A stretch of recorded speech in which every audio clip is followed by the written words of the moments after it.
Alright, so my name is Jermaine, and from quite some time I've been shooting, what many would say are spectacular, outstanding photos. And a lot of persons been asking, how is it that I get my images looking the way they do? So I'm doing this video just to show you the steps in getting the image to the point that you would see in the final result when I generally post them. So I have this app you see right here titled Lightroom. So that's the app that I use. I'm using an iPhone, but it's not only for iPhone, so you can go to whichever app store, whether it's the Google Play Store or the iOS App Store. So I'm gonna launch this app. And by the way, it's a free app, by the way. So I mean, whether you're on iOS or you're on Android, it's a free app. It does require that you create an account, and that's basically it. There's a lot of misconception about everything on iOS you have to pay for, which is ridiculous if you ask me. So I'm gonna go in here and look for a particular photo. See which one of these. I'm gonna select this one. I'm gonna show you the before and the after. So this is basically the after, and then I'm gonna hold on the screen so you can see the before. Now I'm gonna reset the image to the original state, which is how it was captured from the phone. So reset all adjustments.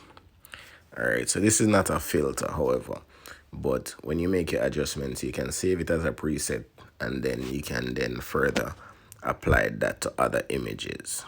So it saves you the steps of going through making the same adjustments each and every time.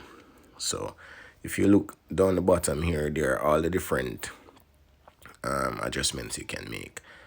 Alright, so in this case, this option, you have auto. I never use auto. So I start by using this option, which is light. So you select that, it brings up these sliders where you see exposure, contrast, highlights, shadows, whites, blacks. So first thing I generally do is to move the highlight slider all the way to the left.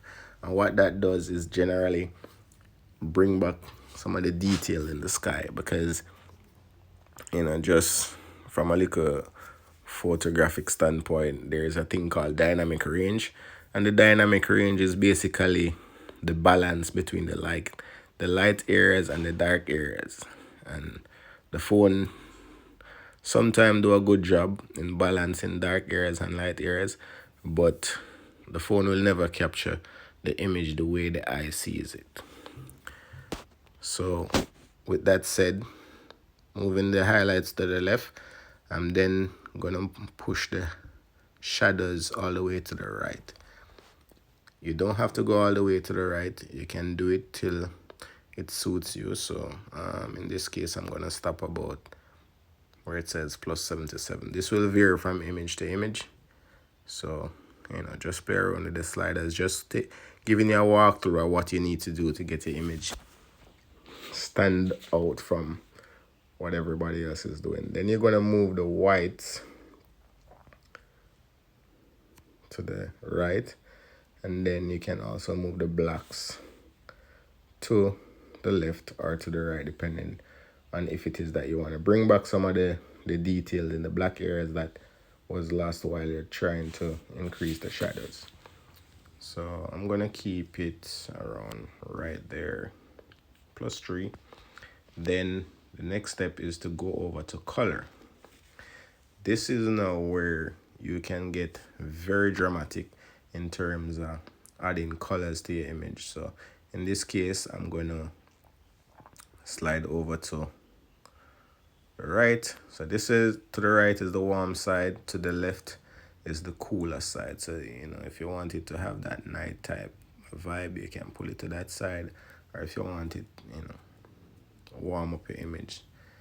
But I'm going to leave it about +22 for now, and I'm going to go down to where it says tint.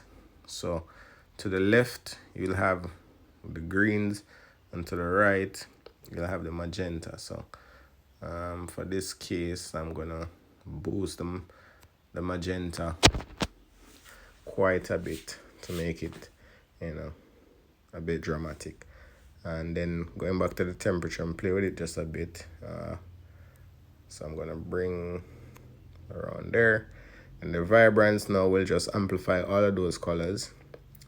So I'm gonna boost the vibrance. Then the saturation, you can also increase the saturation or decrease the saturation based on your liking. Generally don't mess with the saturation once I use the vibrance, but just to show you what the saturation does, I'm going to increase it. So you can see, this kind of push it, because if you notice right in the middle where the reds are, it's kind of an overkill. So I'll just leave it there for now. So I'm going to tap on the screen to show you kind of a before and after. So that's the image from the import stage, and that's where we're at now. Next thing is add some vignette.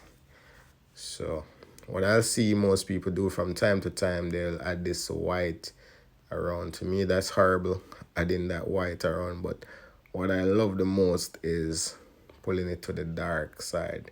And what that does, it kind of darkens the area of the photo, kind of bring the eyes into the center of the image.